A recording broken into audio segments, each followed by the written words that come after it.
This channel does not promote any violent, harmful, or illegal activities. All content provided by this channel is meant for an educational purpose only. সময়ের সঙ্গে সঙ্গে বিনিয়োগের ধরন বদলাচ্ছে। একসময় বিনিয়োগকারীদের ভরসাস্থল ছিল ব্যাংকে স্থায়ী আমানত এফডি। তথ্য বলছে বর্তমানে মিউচুয়াল ফান্ডে বিনিয়োগ ক্রমশ বাড়ছে, তার সঙ্গে কমছে স্থায়ী আমানতে বিনিয়োগের পরিমাণ। এবার আমানতকারীদের আকর্ষণ করতে বড় পদক্ষেপ করল একাধিক ব্যাংক। স্থায়ী আমানতে সুদের হার বাড়ালো।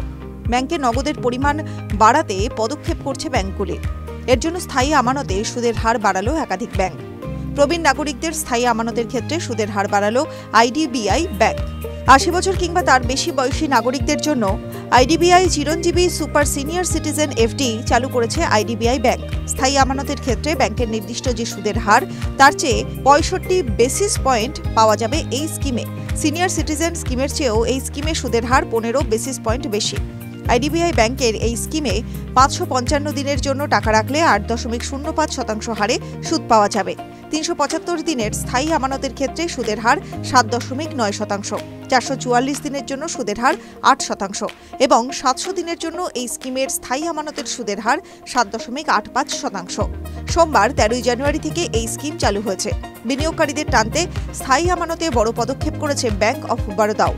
জরুরি আর্থিক প্রয়োজনের ক্ষেত্রে আমানতকারী সমস্ত স্থায়ী আমানত বন্ধ না করে আংশিক টাকা তুলতে পারবেন।